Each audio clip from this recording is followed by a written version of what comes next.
السلام عليكم ورحمة الله وبركاته. ازيكم يا بنات؟ عاملين ايه؟ يا رب تكونوا بخير. النهارده بقى جايه لكم تتبيله جميله جدا للسمك، هتعجبك جدا وهتبهرك، وسمك مقرمش جميل جدا. وكمان هنعرف ازاي ان احنا نغسله وما نخليش فيه اي زفاره، ومقرمش وجميل زي المطاعم بالظبط. هنغسل وهنتبل وهنوريك ازاي. الوصفه سهله وبسيطه خالص وهتاكلي احلى سمك. بس قبل ما تشوفي الفيديو متنسينيش في الاشتراك وتفعيل الجرس وعمل لايك عشان يوصل لأكبر عدد ونكبر مع بعض. ادي السمك بتاعنا اهو.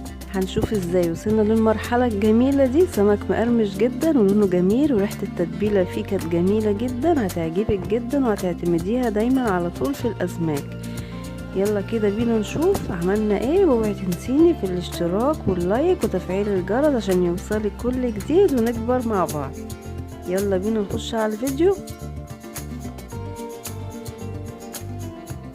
اول حاجه معايا انا جبت السمك بتاعي كده تحت ميه جاريه، وابتديت ان انا اغسل فيه كويس قوي، واشيل اول حاجه السمار اللي بيبقى في بطن السمك، هشيله تماما كله كده تحت الميه. معلش بقى، هو السمك بيحب الميه جاريه كده، ما ينفعش فيه الا كده. وبعدين هجيب السكينه بتاعتي افتح بطن السمكه للاخر لحد ما اوصل للسلسله. شايفين الجزء الدموي ده لازم ينضف كويس، لان برضو بيعمل زفارة وحشة جدا في السمك. تمام كده. هبتدي بقى ان انا اغسله كويس. لازم تبقى زي الفل كده زي ما انت شايفة. دي طريقة غسيل السمك. وهوريكي كمان جزء تاني في السمكة بيعمل زفارة. هنا برضو اهو انا جبت سمكة تانية وبفتح بطنها للاخر لحد ما اوصل للسلسلة. هشيل برضو الاجزاء اللي هي ملهاش لازمة، للاجزاء اللي هي السمرة اللي بتبقى في بطن السمكة. في بقى الجزء اللي بيبقى في راس السمكة من فوق، اللي هي بق السمكة كده اهو. في جزء كده انا هوريهولك. ايوه، ده الجزء اللي بيبقى هنا ده بيبقى كله زفارة. ده لازم اشيله واغسل مكانه كويس جدا. كده السمكة بتاعتي اهي. شايفين الجزء الدموي ده فوق السلسلة اهو. ده برضو ده لازم ينضف كويس قوي، لان ده برضو بيعمل زفارة. هنا بقى لو عندك الفرشة بتبتدي انتي تعملي بطن السمكة كده وراسها والجسم بتاعها. بس انا وحبيت اوريكي في الاول ازاي بتنضفي بايديكي. هجيب بقى هنا معايا ملح خشن، وهجيب شوية دقيق او طحين، ومعايا شوية خل صغيرين. وهبتدي بقى ادعك جسم السمكة كده كل كده السمك بتاعي كده، وهسيبهم لمدة 10 دقايق في التتبيلة دي كده اهو. متخليش معايا اي ريحة زفارة خالص خالص، استحالة تلاقي زفارة. هنا بقى انا بعد ما سبتهم كده 10 دقايق ابتديت بقى ان انا اغسل واحدة واحدة كده، وبقى معايا بالشكل الجميل اللي انتي هتشوفيه ده. مفيش اي زفارة في السمك. اول حاجة معايا بقى في التتبيلة هجيب معايا كزبرة وتوم، وهجيب قرن فلفل، وهحط بقى معايا التوابل بتاعتي. معايا معلقة كزبرة، وهجيب معايا معلقة كركم،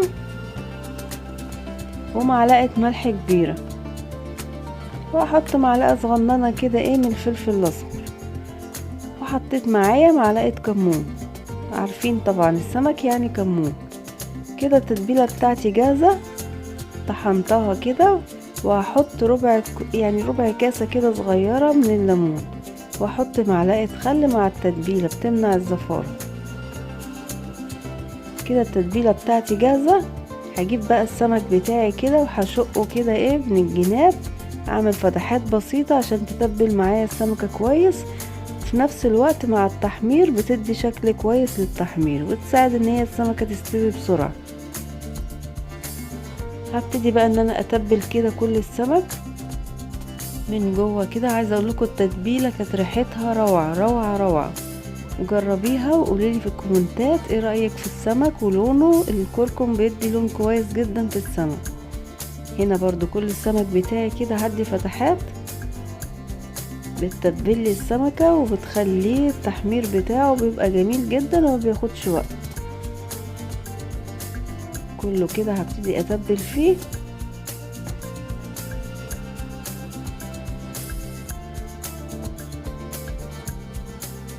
كده انا خلصت الكمية كلها وبقى معايا بالشكل ده كده. احطه بقى في التلاجة لحد ما انا اخلص التتبيلة بتاعه الدقيق بتاعتي واوريك هنعمل ايه. اول حاجة كده هنجيب طبق غويط وهحط فيه شوية دقيق على قد الكمية السمك اللي انت جايباه. انا حطيت حوالي كوبايتين دقيق، عليهم معلقة كركم مع معلقة كمون ومعلقة ملح.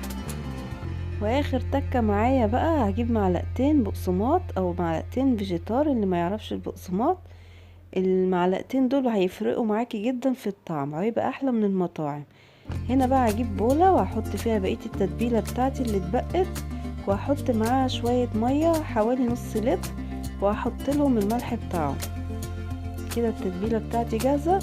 هنا بقى جبت السمك كده وهبتدي ان انا اغلفه كويس جدا بالدقيق كله كده. هغلفه كويس ونفضه كده من الدقيق. خلصت بقى الكمية كلها كده. بعد ما غلفت السمكة كده بقى هحطها في الدقة اللي هي بتاعت المية اللي عملتها، وبعدين هنزل في الزيت. الخطوة دي يا جماعة مهمة جدا، ما بتخليش الزيت بتاعي يتحرق لاخر سمكة انتي بتقليها، وفي نفس الوقت بتمنع الدخان، يكون في دخان وكده في الشقة، ما بتخليش فيه الكلام ده. جربي وان شاء الله هتدعي. كله كده مجرد ما هنزل كده في الدقة وبطلع على طول لاخر لحظة، مش هتشوفي الزيت بتاعك محروق. كله كده. عايزه اقولك ان الخطوه بتاعه البقسماط او الفيجيتار هي معلقتين فقط على الدقيق، بتغير الطعم بتاع السمك، بتخليه جميل كده ومقرمش، ومش هتغير طعم السمكه، هي بتدي اضافه للسمك، بتخليه مقرمش كده وجميل. بصي شكله بقى عامل ازاي، بجد كان لونه تحفه، والتتبيله كانت ريحتها قلب الدنيا. وبصي الزيت بتاعي نضيف مش محروق. هنا بقى انا خلاص كده اللون ده جميل جدا، عاجبني، كان ذهبي كده وشكله حلو تمام كده. هبتدي بقى احط جزء تاني، مجرد ان انا هحط في تتبيله الميه وانزل على الزيت على طول.